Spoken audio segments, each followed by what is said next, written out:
ผู้รับสมัครเลือกตั้งเป็นสมาชิกสภาแห่งชาติชุดที่10ประจำเขตเลือกตั้งที่2แขวงพงศาลีเริ่มลงเคลื่อนไหวเสนอตัวและโฆษณาหาเสียงในวันที่8-9 กุมภาพันธ์ 2020นี้กระบวนการลงหาเสียงของบรรดาผู้สมัครเลือกตั้งเป็นสมาชิกสภาแห่งชาติชุดที่10ประจำเขตเลือกตั้งที่2แขวงพงศาลีลงเคลื่อนไหวเสนอตัวและโฆษณาหาเสียงอยู่เมืองใหม่ซึ่งเป็นเมืองทับอิฐในการลงโฆษณาหาเสียงโดยการนำพาของทานพลตรีสมพรมิตรพร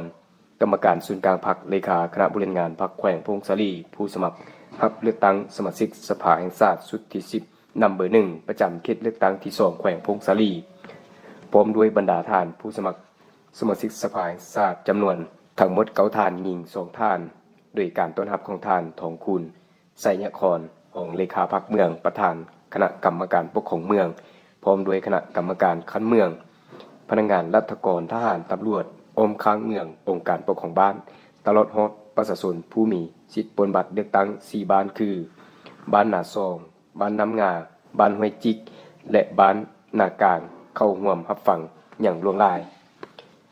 การลงเคลื่อนไหวเสนอตัวและโฆษณาหาเสียงผู้สมัครเป็นสมาชิกสภาแห่งชาติชุดที่10ประจำเขตเลือกตั้งที่2แขวงพงศาลีครั้งนี้แม่นเพื่อเป็นการสืบต่อปฏิบัติตามพระราชบทบาทสิทธิและหน้าที่ของสมาชิกสภาแห่งชาติ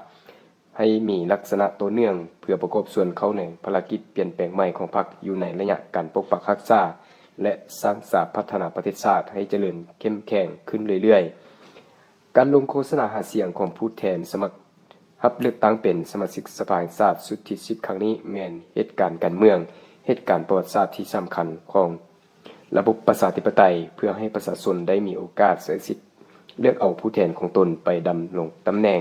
อยู่ในสภาเป็นองค์การตัวแทนแห่งสิทธิและผลประโยชน์อันชอบธรรมของประชาชนลาวบรรพเผ่า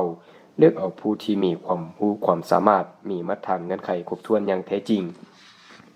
จากนั้นบรรดาท่านผู้สมัครสมาชิกสภาแห่งชาติจำนวนทั้งหมด10ท่านนับตั้งแต่นำเบอร์1จนถึงนำเบอร์10ก็ได้เสนอประวัติย่อเกี่ยวกับการเคลื่อนไหวและหน้าที่ความรับผิดชอบในแต่ละระยะและความมุ่งหวังแนวความคิดของตน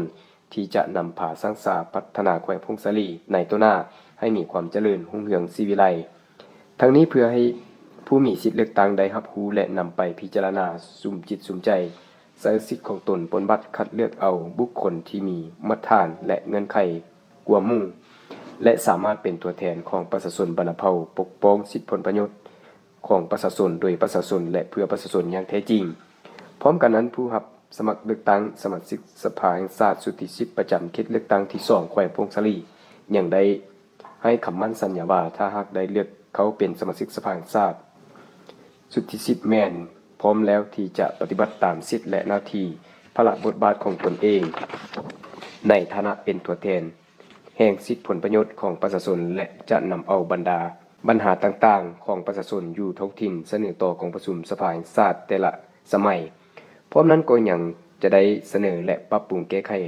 บรรดานิติกรรมกฎหมายต่างๆพิจารณาตกลงปัญหาต่างๆของชาติของท้องถิ่น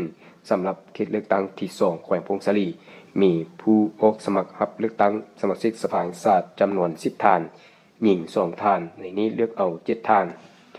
สำหรับเมืองใหม่มีจุดปนบัตรเลือกตั้งสมาชิกสภาแห่งชาติชุดที่10และสภาประชาชนแขวงชุดที่5รวมมี34จุดปนบัตรมีตู้ปนบัตรเคลื่อนที่34หน่วยผู้มีสิทธิ์ปนบัตรทั้งหมด 15,904 คนหญิง 8,029 คนการลงเสนอตัวและโฆษณาหาเสียงผู้สมัครรับเป็นสมาชิกสภาแห่งชาติชุดที่10ประจำเขตเลือกตั้งที่2แขวงพงศาลีแม้นจะได้ลงอยู่7เมืองทั่วแขวงดำเนินไปฮอดวันที่21 กุมภาพันธ์ 2026จึงจะสำเร็จ